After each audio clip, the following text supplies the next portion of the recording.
So very beautiful good morning to all. मैं धारीवाल आज आपका हमारे channel that is group of education में आपका फिर से स्वागत करती हूँ। और आज का हमारा टॉपिक है that is ideal gas equation. तो आइडियल गैस इक्वेशन क्या होती है, उसमें प्रेशर, वॉल्यूम, टेम्परेचर का क्या क्या रोल है, आप वीडियो के अंत तक बने रहिए, आज आपको प्रॉपर जानने को मिल जाएगा।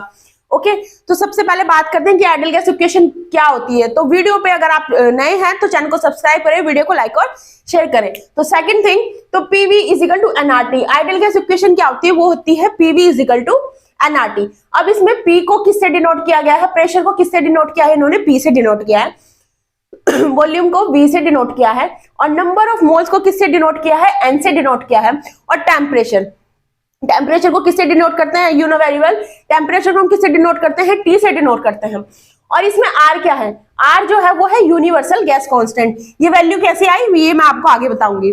ओके तो आप टेम्परेचर जो लोगे वो किस में लोगे, आप केल्विन में लोगे। ओके तो अगर इसकी एसआई यूनिट होगी, प्रेशर को आप जब भी लोगे तो वो एटीएम में लोगे, वॉल्यूम को लीटर में लोगे, और टेम्परेचर को किस में लेंगे, केल्विन में लेंगे। अब बात कर लेते हैं बॉयल्स लॉ, चार्ल्स लॉ और एवोगैड्रो लॉ। तो ये क्या होता है, बॉयल्स लॉ जो होता है वो होता है volume directly proportional to 1 upon pressure. तो आपको पता है ये बॉयल्स लॉ क्या होता है, बॉयल्स लॉ में क्या होता है, इसमें क्या होता है, मास क्या रहता है, कांस्टेंट रहता है। तो इसी के अकॉर्डिंग क्या बनता है बॉयल्स लॉ, वो हो जाता है हमारा V directly proportional to 1 upon P। ऐसे ही हमारा हो जाता है चार्ल्स लॉ। चार्ल्स लॉ क्या होता है, volume directly proportional to the temperature. इसमें क्या होता है, इसमें प्रेशर कांस्टेंट रहता है। ओके इसमें प्रेशर कांस्टेंट रहता है, बट क्या होता है चार्ल्स लॉ में volume directly proportional to the temperature. In the case of Boyle's law में क्या होता है, मास कांस्टेंट रहता है, लेकिन क्या होता है volume directly proportional to the 1 upon P। इसमें मास क्या हो गया, कांस्टेंट हो गया। अब बात करते हैं next one, that is Avogadro hypothesis.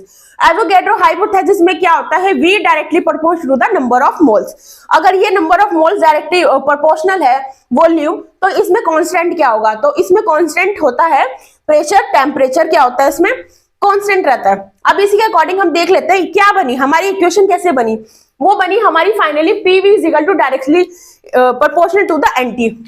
ये हमारी इक्वेशन बनी। तो अब क्या हुआ, हमने इसको डायरेक्ट लिखना मान के हमको इसको क्या लिख दिया, R लिख दिया, हमने इसको क्या मान लिया, R।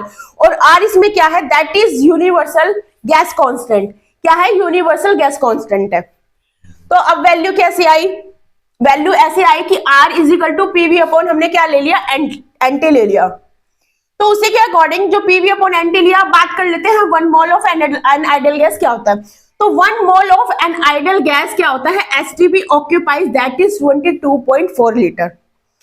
ये नीट में क्वेश्चन पूछा गया है कि 1 mole of an ideal gas off STP की वैल्यू कितनी होती है, दैट इज 22.4 लीटर। ओके तो अब इसमें STP क्या है, STP है इसमें स्टैंडर्ड टेम्परेचर प्रेशर। जो इसमें STP है उसको क्या है उसकी full form, that is standard temperature pressure.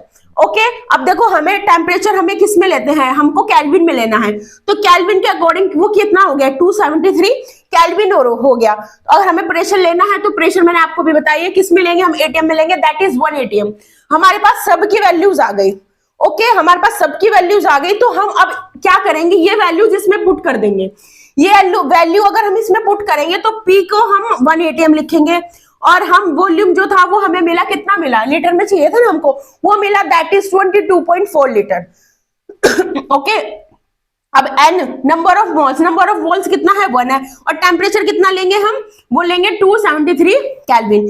अब हम बात कर लेते हैं R की, हम क्या क्या वैल्यू पुट करते हैं, क्या क्या वैल्यू रखते हैं। तो हम यूनिवर्सल गैस कांस्टेंट की जो वैल्यू रख सकते हैं वो रख सकते हैं, उसकी वैल्यू कितनी होती है, R इज इक्वल टू, ये आपको लर्न करने वाली चीजें हैं, जब भी हम न्यूमेरिकल सॉल्व करते हैं तो उसमें डायरेक्टली पूछ लेते हैं कि what is the value of universal gas constant.